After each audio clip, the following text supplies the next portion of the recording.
नमस्कार दोस्तों, मैं हूं ममता तिवारी और आप सभी का स्वागत करती हूं मेरे चैनल ममताज वे में। कैसे हैं आप सब, तो ये बताने के लिए कमेंट बॉक्स में श्री हरि विष्णु जरूर लिखिए। तो चलिए दोस्तों, आज हम इस वीडियो में जानेंगे एकादशी का व्रत हमें कब रखनी है। कृष्ण पक्ष की एकादशी जो लोग भी करते हैं उन्हें व्रत कब रखनी है, पारण का शुभ मुहूर्त क्या है, एकादशी तिथि कब से प्रारंभ हो रही है, कब समाप्त हो रही है, किन किन बातों का हमें ध्यान रखनी है, पारण के दिन क्या करने हैं, हर प्रकार के संपूर्ण नियम विधि आपके साथ शेयर करूंगी। तो ध्यान से बातों को समझ लीजिएगा।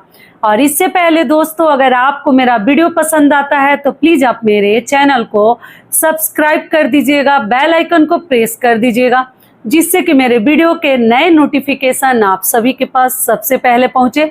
तो चलिए शुरू करते हैं और सभी महत्वपूर्ण बातें जान लेते हैं। तो सबसे पहले आपको बता दूं, अजय एकादशी या जया एकादशी जो कृष्ण पक्ष की ये एकादशी है, इस एकादशी का व्रत हमें कब रखनी है और एकादशी तिथि कब से प्रारंभ हो रही है। तो आपको बता दूं, एकादशी तिथि प्रारंभ हो रही है 29 अगस्त दिन बृहस्पतिवार को देर रात 1:19 पर और एकादशी तिथि समाप्त हो रही है 30 अगस्त दिन शुक्रवार को देर रात 1:37 पर।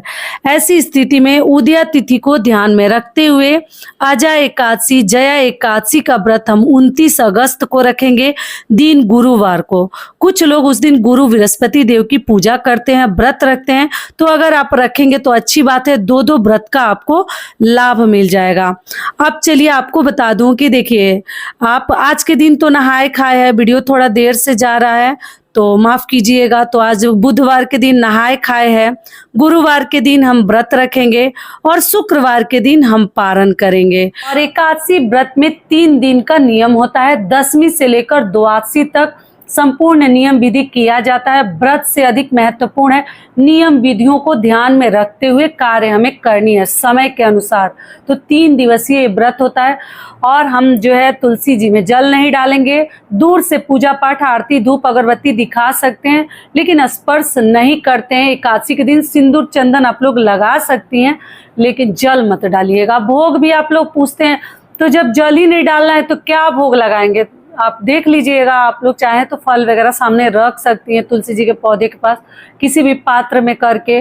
उसके बाद से हम जो है 10वीं के दिन बाल वगैरह आप लोग धो लीजिएगा। उसके बाद से हम बिना लहसुन प्याज वाला शुद्ध सात्विक भोजन हमें मतलब करनी है, खानी है। बैगन मूली वगैरह खाकर एकादशी का व्रत नहीं रखते हैं, इस बात का ध्यान रखिएगा। और आप जो है चावल खा सकते हैं 10वीं के दिन, जो नहीं खाते हैं अपने घर का नियम देख लीजिएगा। और आप सूर्यास्त के बाद भी खा सकते हैं, जो सूर्यास्त के पहले ही खाकर व्रत का नियम ले लेते हैं तो अपना ले लीजिएगा। लेकिन ऐसा कुछ नहीं है हमारे घर में भी बहुत सारे लोग व्रत करते हैं, लेकिन हम लोग सूर्यास्त के बाद भी जैसे खाते हैं। ये क्लियर हो गया। तो आप देख लीजिएगा, चावल वगैरह रात में मत खाइएगा, दिन में 10वीं के दिन आप लोग खा सकते हैं। लौकी की सब्जी वगैरह और सरसों तेल भी आप लोग 10वीं के दिन खा सकते हैं। बहुत सारी बहनें कंफ्यूज रहती हैं, तो नहीं, 10वीं के दिन आपको खानी है, केवल लहसुन प्याज बचाया जाता है। अगले दिन जो है हम व्रत रखेंगे, तो ये व्रत जो है फलाहारी होता है। एकादशी का जो व्रत है फलाहारी होता है। आप लोग अपना श्रृंगार वगैरह सब कर सकती हैं, जो भी व्रत महिलाएं रखी हैं। व्रत में जैसे हम फल का भोग भी लगाएंगे, मंदिर भी आप चाहें तो जा सकते हैं, आप नदी सरोवर आसपास है तो स्नान के लिए भी जा सकते हैं। और यही सब कार्य हम करते हैं एकादशी के दिन। उसके बाद से विष्णु भगवान की हम विधि विधान से पूजा करते हैं, सूर्य देव की पूजा करते हैं और साफ स्वच्छ वस्त्र धारण कीजिएगा, खाया पिया हुआ नहीं। एक दिन पहले ही साड़ी वगैरह धो लेनी चाहिए, कोई पीली साड़ी है तो उसको तैयार कर लीजिए, ठीक है। और तब जाके हम विष्णु भगवान की पूजा पाठ करके और तब हम कुछ भी मतलब भोजन तो नहीं बोलेंगे, फलाहार वगैरह करते हैं। और एकादशी व्रत में सोनी नहीं चाहिए। अगर कुछ प्रॉब्लम नहीं है तो मत सोइएगा।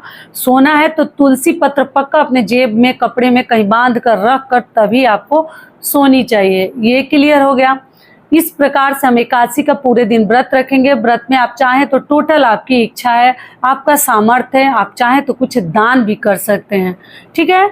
एकादशी व्रत में जैसे साड़ी कपड़ा बर्तन अन्न का दान नहीं किया जाता, अनाज का फल फ्रूट का दान कर सकते हैं। उसके बाद से रात में फिर विष्णु भगवान की पूजा पाठ हम करते हैं और करने के बाद आरती वगैरह आप लोग कर लीजिएगा।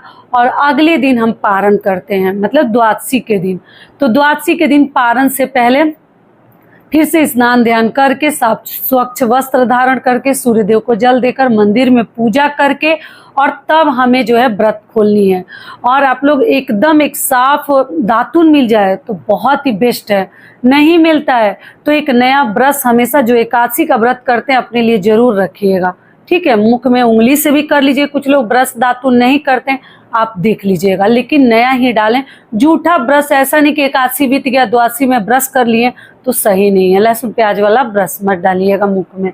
और उसके बाद से हम भगवान की विधि विधान से पूजा करके, भोजन बन गया है तो भोजन का भोग भी लगा सकते हैं, अगर शुद्ध रूप से आप बनाए हैं तो शुद्धता को ध्यान में रखते हुए।